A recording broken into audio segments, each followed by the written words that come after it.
बिस्मिल्लाहिर्रहमानिर्रहीम। अस्सलाम वालेकुम माय यूट्यूब फैमिली। उम्मीद है आप लोग खैरियत से होंगे। आप सबको ईद मिलादुन्नबी बहुत बहुत मुबारक हो। आज हम बनाएंगे लंगर वाला शरबत, जो हम जुलूस में पिलाते हैं वो वाला शरबत। और हम बनाएंगे मज़ेदार सी राइस खीर, और इसके साथ हम बनाएंगे बहुत ही मज़ेदार ज़र्दा। तो आप लोग ये चीज़ें अपने अपने घरों में बनाएं और बस फातिहा दिलाएं घरों में, और नमाज़ ना छोड़ें, नमाज़ बहुत ज़रूरी है। तो चलें चलते हैं किचन में। सबसे पहले हम ज़र्दा बना लेते हैं। देखते हैं ज़र्दे को किस तरह बनाएंगे और इसमें हम क्या क्या चीज़ें डालेंगे। ये मैंने सेला चावल ले लिए हैं। इसके अंदर मैंने पानी डाल के इसको भिगा दिया है, तकरीबन 2 घंटे भिगा दीजिएगा आप। फिर हमने पानी उबलने के लिए चढ़ा दिया था, और इस पानी के अंदर हमने 1 टेबल स्पून ज़र्दे का रंग डाला है। और जब चावल हमारे भीग गए 2-3 घंटे, तो फिर वो चावल भी हमने इसमें ऐड कर दिए, और 4 अदद छोटी इलायची भी हमने साथ ही डाल दी।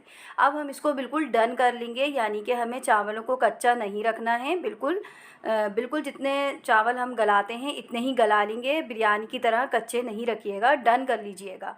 अब हमने निथाल लिए चावल। अब हम दूसरी तरफ घी ले लिया हमने 200 ग्राम। इसमें हमने छोटी इलायची डाल दी है, और छोटी इलायची डालने के बाद हम इसके अंदर चीनी ऐड कर देंगे।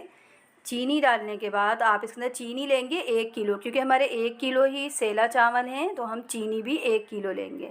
और इसमें हमने 2 कप पानी डाला है। अब ये देखिए हमारा शीरा तैयार हो गया है। शीरा हमारा तैयार हो गया। अब हम इसके अंदर अपने राइस डाल देंगे, जो हमने अभी अभी बॉयल करे थे। तो ये देखें, अब ना हम आँच को तेज़ रखेंगे। आप लोग ये ज़र्दा बनाएं, आप लोगों को बहुत पसंद आएगा ये ज़र्दा, और बहुत अच्छा बनेगा सबसे। अब इसकी हम मीडियम फ्लेम पे इसको ना हमें पकाना है, ताकि इसका जो शीरा है वो ड्राई हो जाए। और शीरा ड्राई हो गया तो हम इसमें थोड़े से ड्राई नट्स डाल देंगे इसके अंदर। तो आप लोग ज़रूर ट्राई करें। ऐसी ही अच्छी अच्छी रेसिपीज़ के लिए आप मेरे चैनल को सब्सक्राइब कीजिए, लाइक कीजिए, और दोस्तों से भी शेयर कीजिए, ताकि इतनी आसान रेसिपीज़ वो लोग भी अपने घर में ट्राई करें। तो आप ये बनाएं ज़र्दा।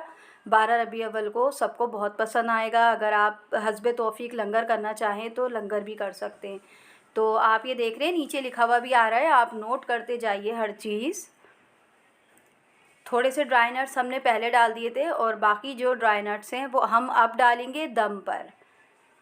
तमाम चीज़ें, अशरफियाँ, खोपरा, बादाम, पिस्ते, ये तमाम चीज़ें आप डाल दीजिएगा, और बस 5 मिनट इसको दम पे रख दीजिएगा, और हमारा मज़ेदार सा ज़र्दा तैयार हो जाएगा। इसी में का दूसरा ज़र्दा भी मैंने आप लोगों को बताया है, वो भी ट्राई कीजिएगा आप लोग। अब हम खीर बना लेते हैं। तो चलें चलते हैं किचन में खीर बनाने के लिए। ये 200 ग्राम मैंने चावल लिए हैं 4 किलो दूध के अंदर, ठीक है। तो आप इस तरीके से ले लीजिएगा। 4 लीटर दूध के अंदर 200 ग्राम चावल। तो अब हमने इसके अंदर ऐड कर दिए हैं चावल। अब जैसे ही ये पकने लगेगा तो हम इसकी आंच कम कर देंगे, और तकरीबन आपको 1 घंटे के बाद दिखाएंगे हमारी ये खीर कितनी अच्छी सी पक जाएगी, जो हमने इसमें चावल डाले हैं। तो अब हम देखते हैं 1 घंटे के बाद।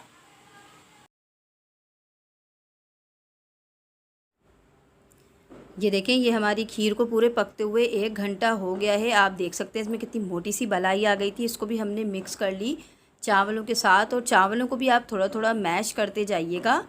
ये बिल्कुल परफेक्ट रेसिपी है हमारी इस खीर की। इसमें ना बहुत ज़्यादा गाढ़ी बनेगी और ना आपकी बहुत ज़्यादा पतली बनेगी। तो ये बहुत ही अच्छी हमारी खीर की रेसिपी है। आप लोग इसको बड़े पैमाने पर भी बना सकते हैं। मतलब 1 किलो के अंदर मैंने 50 ग्राम चावल डाले हैं, उसी हिसाब से मैंने 4 किलो में डाले हैं। अब मैंने इसमें चीनी ऐड कर दी। 1 प्याला मैंने 1 बॉल चीनी ऐड कर दी है। चीनी आप अपने हिसाब से मेजर करके डालिएगा।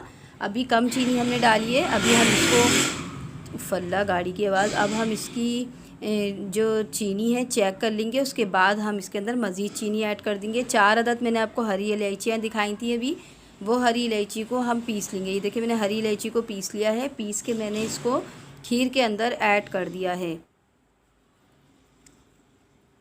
तो ये देखें, बस इसको जब चीनी आप डालें ना, चीनी के बाद खीर को थोड़ा अच्छे से पकने दिया करें, उसके बाद आप इसका चूल्हा बंद कर दिया करें। तो ये देखें हमारी खीर अच्छी सी पकनी शुरू हो गई है।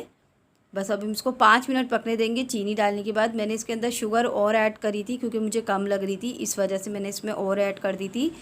शुगर आप कम ज़्यादा कर सकते हैं अपने हिसाब से।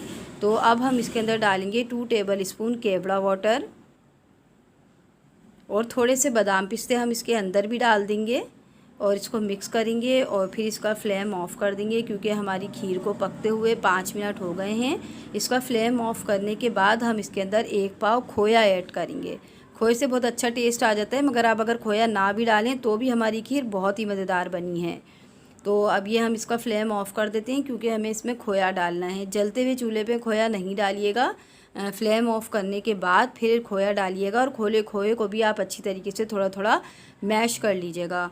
खोए से बहुत अच्छा सा टेस्ट हो जाता है, लेकिन ज़रूरी नहीं है, खोया ज़रूरी नहीं है। अगर आप ना डालना चाहें तो ना डालिएगा, कोई मसला नहीं है और आपकी खीर उसके खोए के बग़ैर भी बहुत मज़े की बनेगी, ये मेरी आपसे गारंटी है। तो ये खीर हमारी बिल्कुल रेडी हो गई है। अब मैं आपको ये डिश आउट करके दिखाती हूँ। तो ये हमारी खीर देखें डिश आउट हमने कर ली है। अब हम शरबत बनाने के लिए चलते हैं जो हम जुलूस में पिलाएंगे। तो आप लोग भी ज़रूर बनाइएगा और ज़रूर पिलाइएगा। इंशाअल्लाह आपको मेरी ये शरबत की रेसिपी भी बहुत पसंद आएगी। ये देखें गाइज़, ये मैंने 7 किलो दूध ले लिया है, इसको मैंने बॉयल कर लिया है। अभी ये चूल्हे पर ही रखा हुआ है हमारा दूध ना।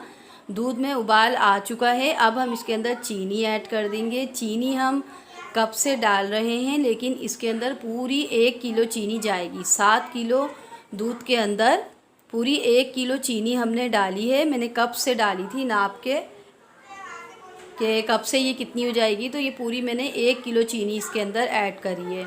अब हम इसको इतनी देर पका लेंगे कि हमारी जो चीनी है दूध के अंदर मेल्ट हो जाए।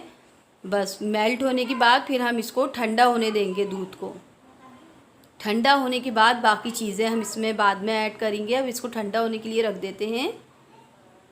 ये देखें, इसकी चीनी बिल्कुल मेल्ट हो गई है। ये चूल्हे पर ही रखा हुआ है, अभी मैंने चूल्हा बंद नहीं किया है। बस ये हमारी चीनी मेल्ट हो गई है बिल्कुल अच्छी सी। तो मैंने इसको फ्रिज में रख दिया था। देखिए हमारा शरबत ठंडा ठंडा सा लग रहा होगा आपको। अब इसमें हमने ये जर्दे का रंग बना लिया था थोड़ा सा, ½ टीस्पून से। तो फिर हम इसको चमचे की मदद से डाल रहे हैं। अच्छा सा कलर, जिसे जैसा हमें कलर चाहिए ऐसा कलर इसमें आ जाएगा तो हम डालना बंद कर देंगे जर्दे का रंग। तो ये जर्दे के रंग से हमने इतना खूबसूरत कलर का शरबत बनाया है, तो आप लोग भी बनाइएगा। तो ये हमने पूरा ही तकरीबन डल गया, लेकिन आप लोग देख के डालिएगा, जर्दे का कलर बहुत तेज़ होता है। तो ये देखें, ये दुबलंगा ले लिया था मैंने 4 टेबल स्पून। इसको मैंने भिगा दिया था। भिगाने के बाद ये 3-4 घंटे से भिगा हुआ है। तो ये भी हमने दूध के अंदर ऐड कर दिया है।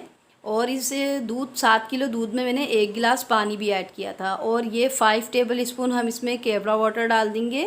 केवड़ा वाटर मैं आपको बता चुकी हूँ किसे कहते हैं। आप गुलाब का एसेंस भी डाल सकते हैं या वनीला एसेंस भी डाल सकते हैं, उससे भी बहुत अच्छी खुशबू आती है। अगर दोनों चीज़ें आपके पास ना हो तो आप हरी इलायची को पीस के भी डाल सकते हैं। तो ये देखें, इसमें हमने बादाम पिस्ते भी ऐड कर दिए। ये हमारा जो शरबत है तैयार हो गया है। ये देखिए हमारा शरबत तैयार हो गया है जुलूस में पिलाने के लिए। आप लोग भी इसी तरीके से बढ़ चढ़कर तैयारियां कीजिए। अल्लाह ताला आपके रिस्क में इजाफ़ा करेगा। ये तमाम चीज़ें बनाने से, लंगर करने से हमारा रिस्क कम नहीं होगा बल्कि और बढ़ेगा, क्योंकि ये हमारे नबी की विलादत का दिन है। तो आप लोग नमाज़ों की तैयारी करें और नमाज़ों की पाबंदी करें इस 12 रबीउल अव्वल को, और तहिया कर लें कि हमें नमाज़ों का पाबंद बनना है। बस मुझे दुआओं में याद रखें। इसके साथ ही इजाज़त दीजिए। अल्लाह हाफ़िज़।